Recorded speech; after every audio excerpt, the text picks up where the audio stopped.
The day our countdown first is number 10. Boeing 747.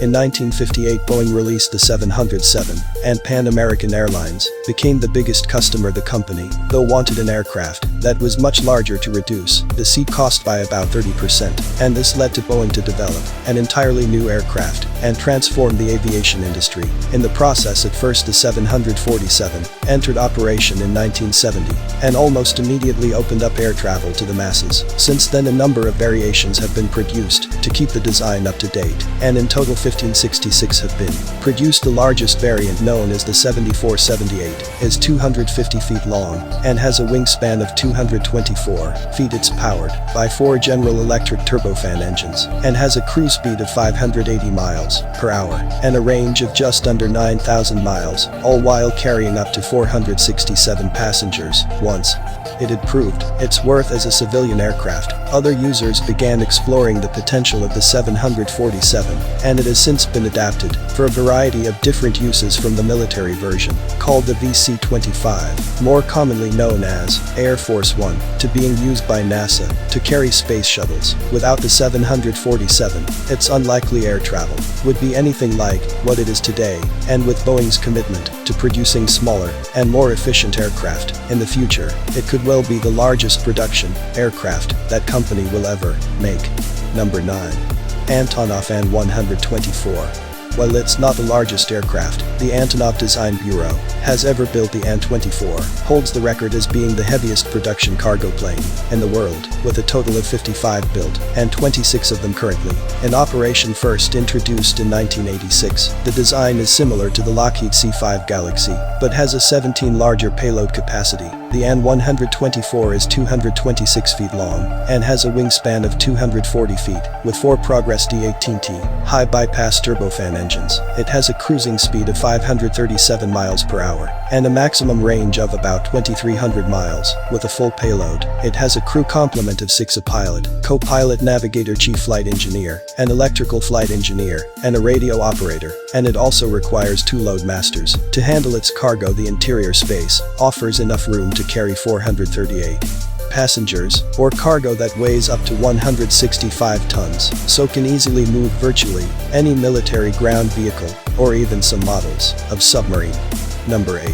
Tupolev Tu-160. Supersonic jets are normally relatively small in order to reduce the overall weight to prioritize speed, but there is one exception: the Tupolev Tu-160.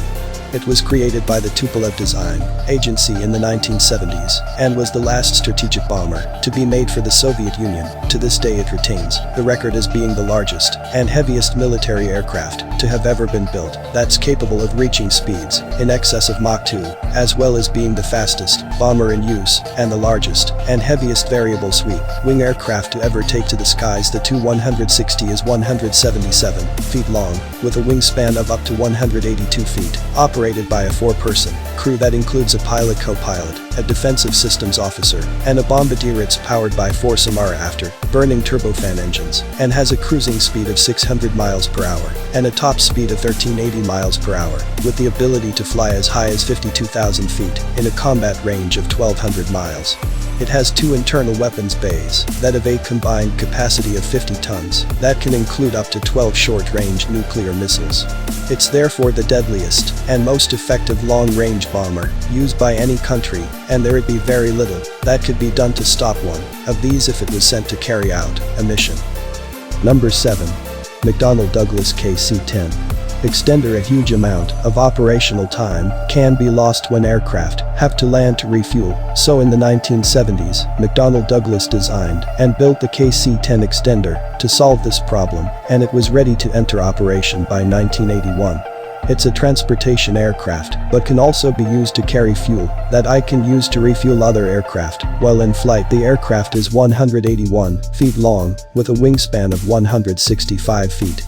It is powered by 3 General Electric F103 turbofan engines, which gives it a maximum speed of 538 miles per hour at a range of 4,400 miles. It's operated by a 4-person crew including a pilot, a co-pilot, a flight engineer, and a boom operator, and as well as carrying more than 180 tons of fuel. It can also take up to 85 tons of cargo. It's a huge and powerful aircraft that since its introduction has significantly extended the flight time of fighter jets all, while at the same time increasing transportation capacity. 62 of them were made, but despite being expected to remain operational until 2043, their estimated per hour flying cost of more than $21,000 has meant that their use is being reduced because of budget cuts. Number 6. Airbus Beluga XL. There's an increasing market in the need for large cargo transport aircraft, and Airbus is keeping at the forefront of this demand with the Beluga range. The latest variant, known as the Beluga XL, was based on the Airbus A330-200 freighter airliner and is designed to move oversized and bulky cargo such as aircraft wings and wind turbine blades. The unusual shape of the Beluga is where it gets its name, and after first entering service in 2020, 6 have so far been built, measuring 207 feet long with a wingspan of 197 feet. It's powered by two Rolls-Royce Trent turbofan engines and can carry a payload of up to 56 tons. The shape of its fuselage though means that it's able to carry, for example, two Airbus A350 wings at the same time, which significantly improves its usefulness in comparison to its predecessor that could only transport one. Amazingly, it's also surprisingly fast as well, with a cruising speed of 458 miles per hour and with a range of up to 2,600 miles. It means Airbus is able to produce components at its various different facilities and easily move them between sites. Number 5. V-22 Osprey. The V-22 Osprey isn't a full plane or a helicopter, but instead attempts to offer the best functionality of both, and the result is an aircraft that, since officially entering service in 2007, has taken part in missions all around the world, measuring 57 feet long and with a maximum width inclusive of rotors of 84 feet. It's powered by two Rolls-Royce turboprop engines that channel their energy into the 238-foot diameter main rotors, offering a combat range of 450 miles. The V-22 is able to adjust the position of its rotors so it can lift off vertically, just like a chopper, but also reach speeds of up to 351 miles per hour, in the same way as propeller-powered aircraft made by Boeing and Bell Helicopter. 400 V-22s have so far been built, majority of which are used by United States forces, but there are 5 that are owned by the Japanese Self-Defense Force, as well, with the ability to transport 32 troops or 10 tons of cargo, which can include the Growler ground vehicle. The V-22 has proved to be a fast and versatile option that allows commanders to respond quickly to changing requirements. Number 4.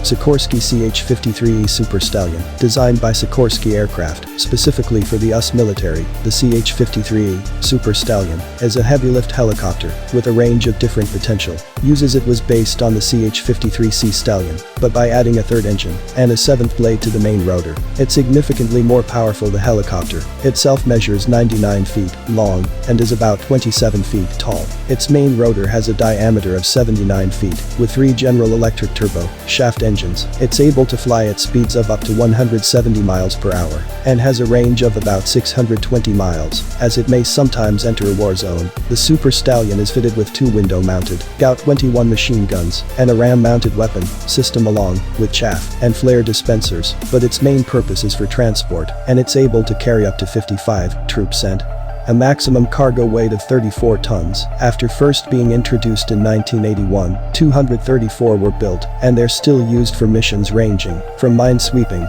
and airborne mine countermeasure missions to heavy lift duties for the Navy and troop transportations. Number 3. Boeing Dreamlifter. Having decided to move away from 747s because airliners are now looking for more efficient aircraft, Boeing's next revolutionary design was the 787 Dreamliner. The difficulty, though, was that because of the supply chain, the company built parts in Italy, Japan, and the U.S. and ended up having to build a new aircraft specifically to transport the components between these sites, in particular the wings and sections of the fuselage. A plane made to carry parts of another plane has to be extraordinarily large, though, and that's why the Dreamlifter was designed. And while it's based on the frame of the 747, it has 3 times the cargo capacity of a typical 747 freighter aircraft, measuring 235 feet long and wingspan of 211 feet. Its fuselage alone is 27 feet wide and has a maximum weight capacity of 125 tons. The Dream Lifter is powered by 4 Pratt and Whitney engines, and these give a cruising speed of 545 miles per hour and an effective range of 4,800 miles. When fully loaded with 4 currently in operation, the Dream Lifter is part of the reason why the company's Dreamliner program costs have ballooned in recent years, and despite selling the final product in 2011, they've yet to get anywhere close to breaking even. Number 2. Boeing C-17 Globemaster E. Developed specifically for the United States Air Force in the 1980s and 90s by Boeing and McDonnell Douglas, the C-17 Globemaster E was designed to be the new generation of military transport, with 279 having been produced between 1991 and 2015. It now serves an important role not just in the U.S., but also for the air forces of the UK, India, Australia, Canada, and the UE, and it's said that at any given time, there's at least one in the air above each continent across the world, apart from Antarctica, measuring 174 feet long, with a wingspan of 169 feet. It's powered by 4 Pratt and Whitney turbofan engines.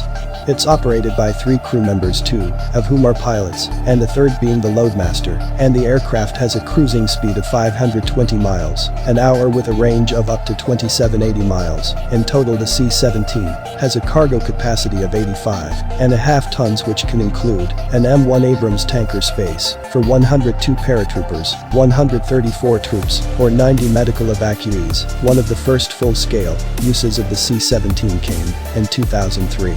When they were used to parachute nearly 1,000 United States service members into northern Iraq as part of Operation Northern Delay, and this established it as a dependable and reliable transport aircraft for modern warfare. Number 1. Strato launch.